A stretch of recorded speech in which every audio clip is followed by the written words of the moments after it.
This is my 2022 Mini Cooper SE. Join us as we attempt to travel around South Africa on electric power alone.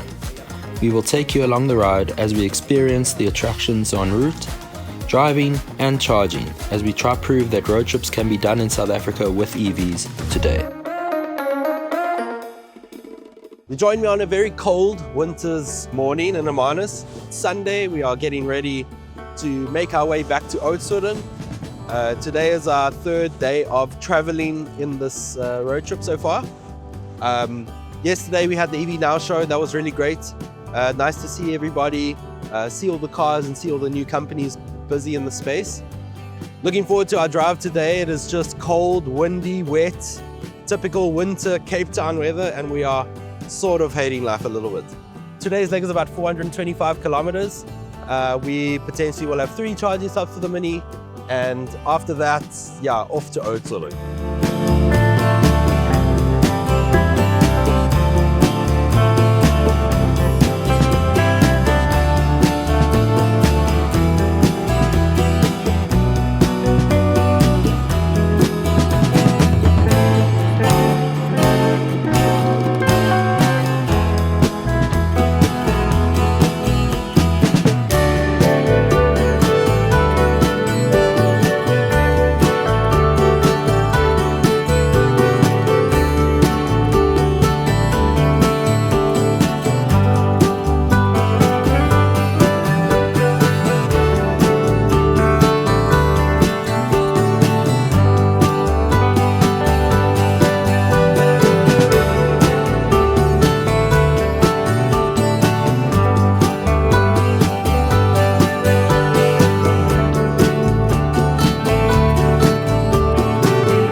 So far we've had very little issues when it comes to the cars. We've had some charges be slow, but everything has been relatively smooth, honestly. The cars just keep on going. That's how it feels. The Cape treated us to some amazing roads. We left Hermanus yesterday morning in the rain, cold, wet weather, and drove our way quite nicely through Swellendam, Heidelberg and Riversdale. We went that route along the N2. We stopped a couple times for charging. Obviously I'm stopping more than the Riddara needs to stop, but every time we stop we charge the Riddara anyway, so that, when in doubt you just got to add in a little bit of extra, that's the rules, ABC, always be charging. Yesterday saw quite an interesting thing starting to happen that I haven't seen before.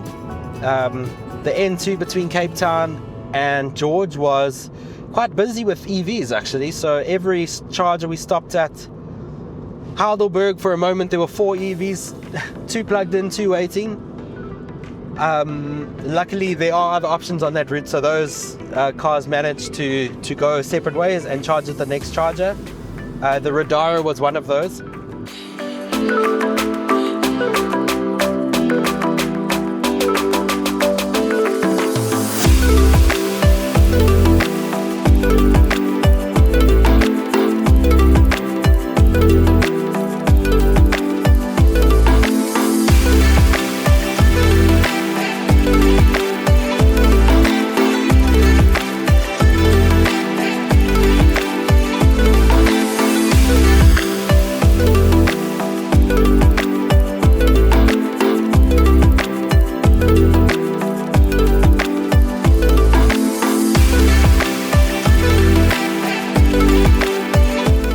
This is our second last day of traveling, and we are currently on our way to Graaff-Reinet.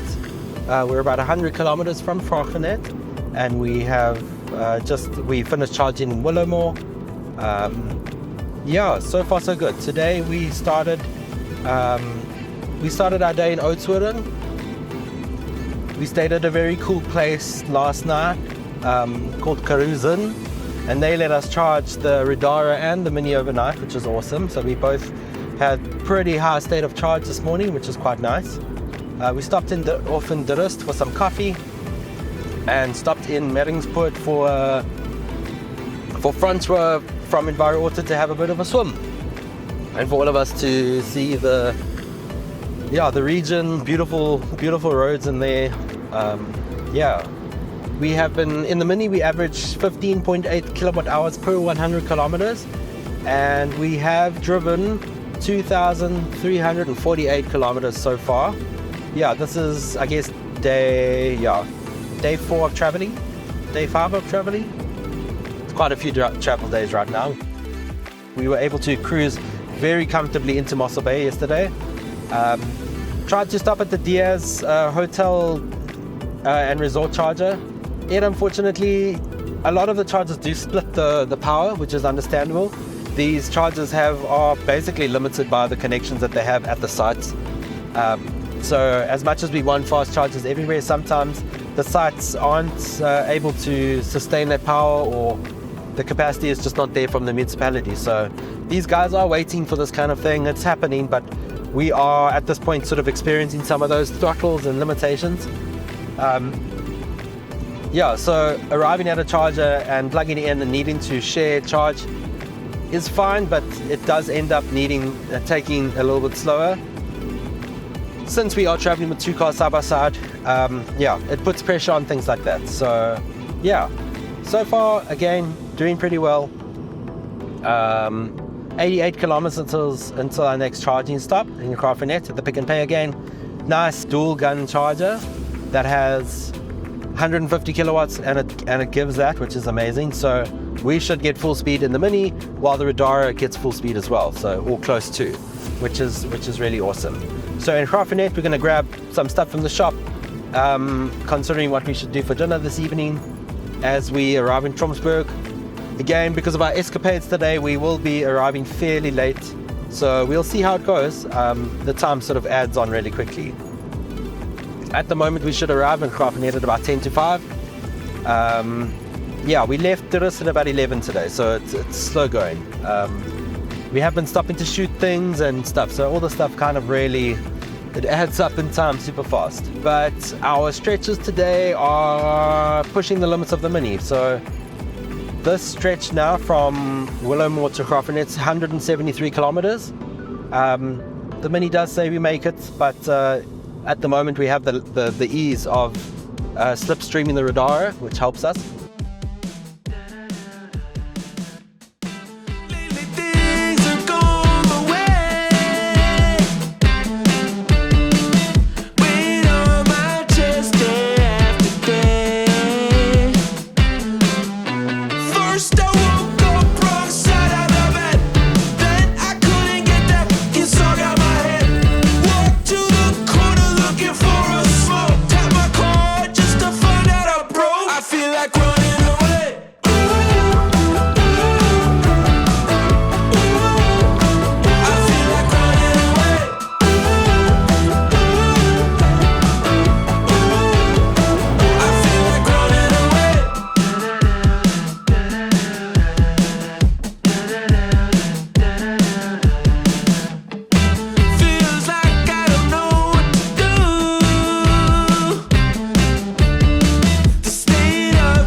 Today's leg was about 625 kilometers, and these are long legs to be doing in an EV like this, but we're doing well. When we slipstream, I'm able to get pretty high numbers, low consumptions in around 12, 13 kilowatt hours per 100 kilometers. But the route through now Eastern Cape and up is a lot of an incline over the whole distance. So again, you've got to keep in mind that these inclines affect your range, affect your power usage and all that kind of thing. So taking it very easy and driving with the 80 and 90 on the road. Just so I don't foresee too many problems today. We are going to see if we can make another gap, just because on our way down, the Nguni Lodge charger gave us a few issues. We would in theory arrive there fairly late this evening, so our plan is to charge up in Graaff-Reinet, and for me to sit behind the Riddara at about 80-90 k's an hour and try and make the 210 kilometer stretch to Colesberg. Colesberg we charge up quickly. We only have 100 kilometers after that, and then we will arrive at our stop for tonight in Tromsburg.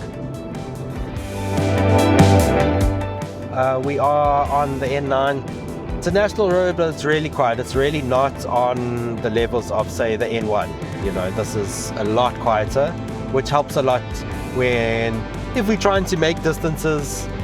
Dropping the speed to 90 really helps. Again, it might sound slow, but honestly, it's just pretty relaxing, honestly, driving quite slowly. People pass you if they must. It's easier for people to overtake you. Whatever. We'll see.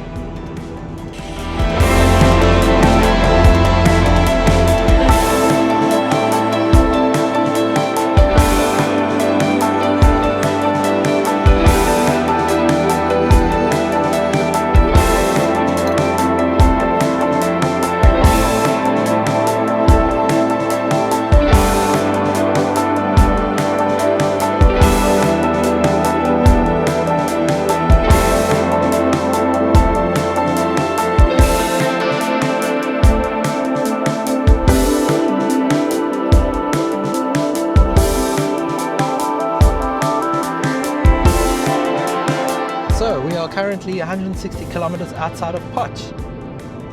Potch will be our last charging stop of this trip. This trip has consisted of many charging stops, many long drives, and many stints of hypermiling. Overall, I would say that again, I think we can count this as a success. Fingers crossed, we're not back yet, but we will be back later today. We're expecting to arrive home at about 5:30. If all goes to plan, I'm sure it will be okay. Again, fingers crossed.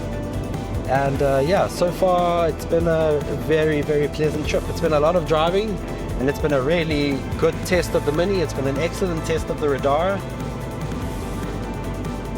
And the Riddara has really shone. It's been amazing. We drove it on gravel roads and we took it around mountain passes and all that, and it really did quite an amazing job. The guys have really been enjoying the autopilot and pilot assist, which is part of the Volvo group, well, the Geely group, obviously part of Volvo, obviously part of the Geely group, sharing some of the technology. So pilot assist is one of those, and that has been quite a really cool feature for the guys to enjoy in the Riddara. Last night our one stretch was one of the longest stretches I've done between charges in this car. The charger seemed to be done in Middelburg, but we would be arriving after hours, so we decided to just push through, really try get the maximum range out of the car and just make it all the way to Colesberg. So from the elevation gain between Graaff-Reinet and Colesberg results in quite a lot higher consumption, and we really hypermiled that one. So some of the stretch was down 80, even up to down to 70 in some regions. It's not the most fun, but just as a matter of needing to skip a charger, knowing that you can do it is a great advantage, a tool in your toolkit. So we really hope you enjoyed watching this episode of this road trip. We hope to, again, we're going to be doing more of these. And this one was, the first time that we've traveled in convoy with another EV all the way down over 3,000 kilometers. And so what has happened is, a lot of chargers will share the power. So if you are plugging two EVs in at the same time, they can split that capacity amongst the two, which results in slower charging for both of the vehicles. But that is what it is. For now, We know that the capacities behind the chargers is the limitation right now. We just have finished up charging in Goldfields Mall. The Goldfields Mall charger came online in the last few months, and it's a very nice, quick and reliable charger. It's a 60 kilowatt unit. It does split the power if it is coming to 2 cars. And as long as you know that you can manage it as you need to. We definitely saw with this trip, with that charger sharing, power sharing and things like that, it does slow down your overall time. I can't wait to see more chargers and more plugs at these locations. The locations were great. There are a few little gaps that can be filled in, but at the moment things are looking good, especially in the Eastern Cape. There has been those chargers that have been put down, and they helped us on this trip, really. They've been really cool. It's nice to have that. It's nice to have the option. It takes the edge off. And it makes the EV driving experience a lot more relaxed. We did manage to do, the Riddara did an amazing job on this trip. Consumption was probably, I think, in the region of 22 kilowatt hours per 100 kilometers over the entire distance, which is good for a big vehicle like that. It was our support vehicle, it was our slip car, we were the camera car. We were using this car to shoot that car, so it makes our lives a little bit easy on the shooting front. And that was the point of taking 2 cars on this trip. It was also a bit of a challenge. I was keen to take my car to the EV Now show by myself anyways, but see if it could be done. The point of this series is to prove that electric vehicle road trips can be done in South Africa with the current charging infrastructure today. And to add to that, we did this trip of 3,300 kilometers in an EV that traditionally should not be doing these things. The charging infrastructure that is there currently, if you want to take your city car and take it to Hermanus, it's possible. See, we've done it. We used a better route planner on this trip, and it was an invaluable resource, I will say, to have a reference of roads that you haven't driven before, knowing that either you are or you're really not going to make a certain leg is very important. Whether it's 100% accurate every time, that's not always the case, but it gives you a very good indication of whether it's going to work or not. Driving EVs for road trips is just about preparation and knowledge and just checking that things are working. The thing I really would like to see soon is just more and more chargers. We need more chargers, we need more plugs, we need more fast charging. If you guys are interested in looking at the Riddara, go check out enviroauto.co.za. They were the proud partner for this episode. So we really hope you enjoyed this trip. I thoroughly did. I'd like to thank Enviro Automotive for joining us, for letting us join them. We know that there are a lot of factors involved in these EV road trips. We know they aren't the simplest things to undertake, but bottom line is they are possible. We do it here. We've done it with this car. We've done it with the Riddara. We've done it with the Volvo EX30 before. We've done it in South Africa. Thanks for watching. And this has been another episode of Electric Drive Africa. We think you'll love this one. We hope you do. If you like it, let us know in the comments. If you haven't subscribed to Electric Drive Africa, please subscribe.